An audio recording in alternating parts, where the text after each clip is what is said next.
Good morning. This is the webinar for getting started with ePropertyWatch. ePropertyWatch is a client communication tool that helps you do a couple things. So the biggest one is what we call long tail marketing, which is not losing communication with the seller or buyer after the sale. To get started with ePropertyWatch, log into the MLS, and it is a single sign-on system. So we have the ePropertyWatch logo down here in the bottom right. If you've not used ePropertyWatch before, you will need to sign up for a free account, and you'll see it says free for Decatur Plus Central members. Sign up now. We'll just do that.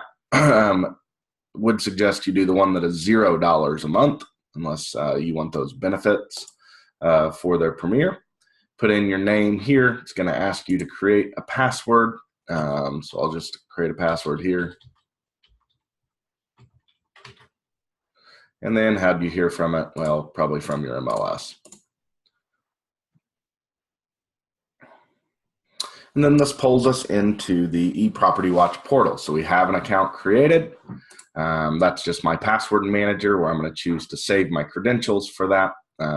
You may or may not have that. The first thing I would recommend you do in ePropertyWatch, because this is going to send emails to your clients, is set up some branding. So I'm going to come up here to the top and hit settings. And here's some information about me. You can fill out your designations, your office name, anything you want to put there. Taglines, if you've got a website you want it to go to, your own personal website or your company website. So I'll do cibrmls.com. Make sure your contact information, mailing information is good. And then really what I want to hit on down here is just so it'll look so much nicer. If you've got a good headshot photo and a logo, let's do those. And I do for the sake of example today. So there's a headshot of me. And I'll use our logo right there.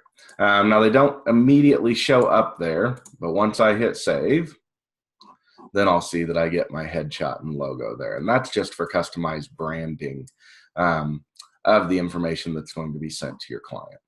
So let's go ahead and add in a client and an address and see what they get. So I'll see right now I don't have any clients. I'm going to create a new one. And I'm going to say that this is my Joe home buyer and his email address. I'm going to use mine so you can actually see what I get. And then the property address that we're going to be sending them information about. So most likely the property they purchased or they're looking to sell. But in this case, I chose one in Mount Zion, and you'll see that it populates it for you. It says the owner of that, it pulls that from Realist is Judah Smith. I'm just using it for an example. And I'm going to go ahead and hit send. And it says invite the, I'm going to hit cancel on that. Invite, begin typing an address, and then select it. And I did. And then I'm going to hit send. Invite the client without a property address. I think that's just there is really a property there. Let's see here. Let's come into details. For whatever reason, that didn't add. So I'm going to show you how to set that. I'm going to add a new property. And we're going to go to, again, 304 Kings Mantle Court. So you can do multiple properties per client if you would like. Now the customer, the real AVM model, and that's out of Realist, is saying it's worth about $218. You can do a custom. It says this custom property value will override real AVMs or remain constant until you manually update it. Just remember, if you do that, you have to update it. I'm going to let the AVM model do that.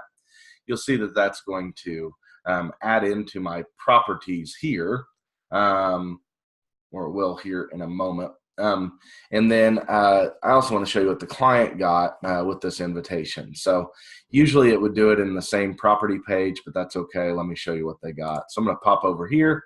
You'll see it does look like it comes from you. So it says Paul Brown or your agent's names via ePropertyWatch, and here's an invitation to join, right? And we get this little thing again with my photo, and it's branded, right? And we're just going to hit enter address for free home value. And look, it did recognize the 304 Kings Mantle Court because I've done that in here now. And we're getting, this is all the information that ePropertyWatch provides by default. So you'll see on this one we get some, not always, but I want to go through these and talk about where this information comes from.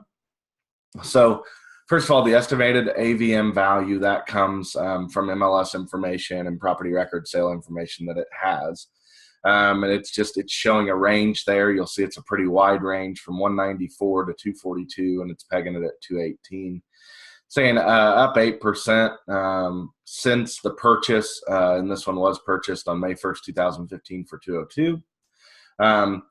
So this estimated equity is not working because it doesn't have a current mortgage in there. Now, it will pull information from public records about the mortgages if they're on file, or your client can manually add the mortgage. So you'll see here, I'll just do a fake one. I said add an additional mortgage. I'm going to put my first mortgage in, and I'll say that origination date was on 05/01/2015.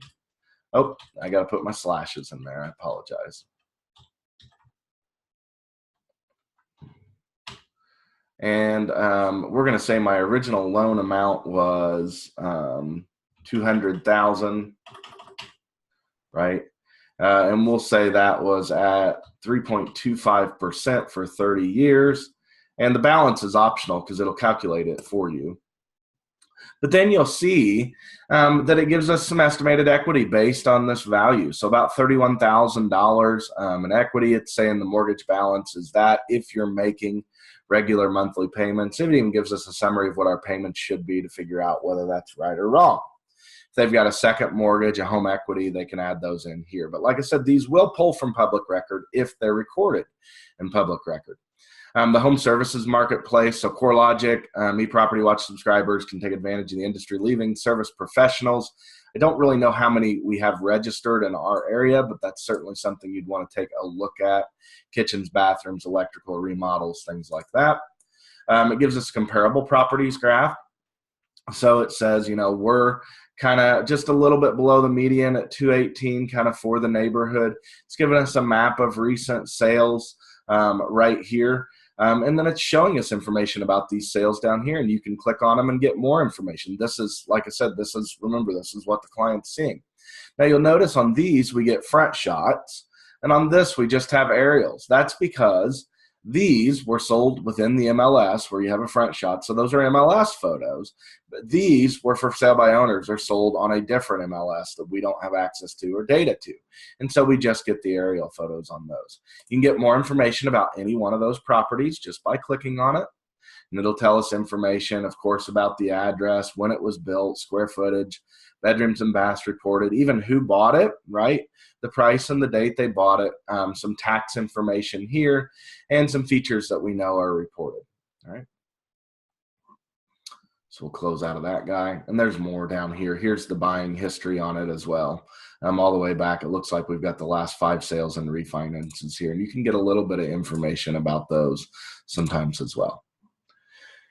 So those are the comps. In this case, it gave us 8.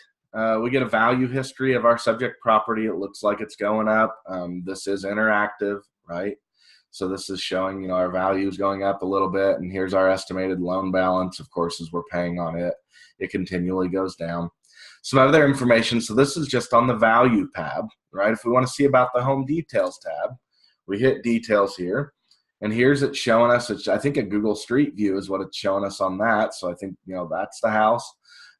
Again, it's showing me, you know, when it was built, what we're showing as far as public record information here, some tax and assessment data, some feature data that we have here, the neighborhood highlights, and the same things we saw before over there. And here's the history of the subject property.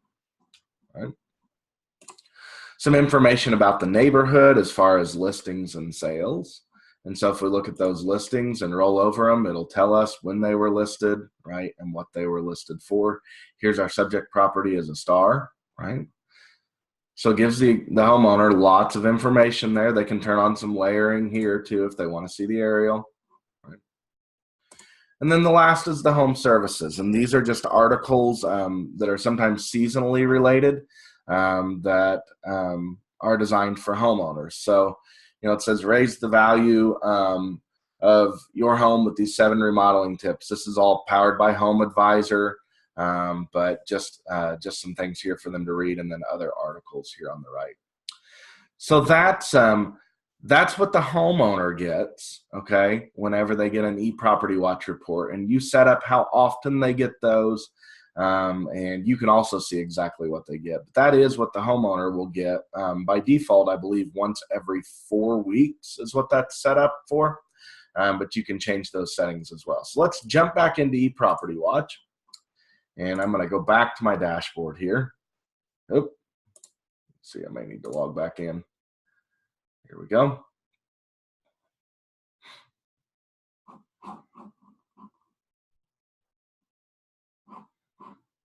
Just waiting on this to load.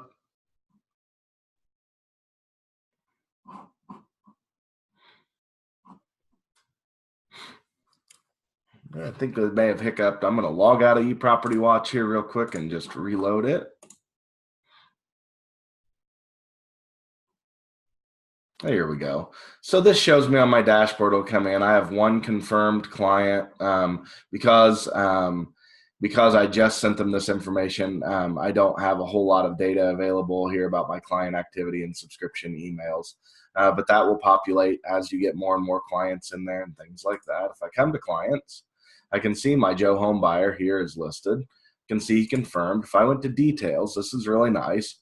I will see every email that he's ever been sent, right? And I can click on it there, and the notifications that he's been sent down here. So here's that current report that Joe just got sent, right? And if you want to pull it up and look at it, you can here too. And that's also for the properties. So if you wanted to add in another property, you could do that for him as well. Some other things, you've got a reports tab. There's not going to be much up here because I've only had one invite of that one client for this. And then back into your settings here, just the things that you could change that we talked about before. Now over on the right, there is some information about how you want notified. And this is including the default email frequency for clients. Is it every 2 weeks, 4 weeks, or 3 months? That's up to you. I would probably choose one of the latter two, but again, that is up to you. And then some other things that clients can do. You can also edit those templates that the clients see. So whenever they get the invite, what's that going to look like, and what's that information going to contain there. So you are able to do that. And then also the subscription summaries that they'll also get as well. There's some marketing tools there, a social media link widget. You don't have any upgrades, or you don't have any account information, or it doesn't cost any money unless you would choose to do the upgrade for that. You can preview any of that and like I said, and add people in.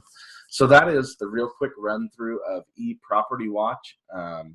If you have questions on that, please let me know. Otherwise, feel free to explore and use that, as it is included in part of member services.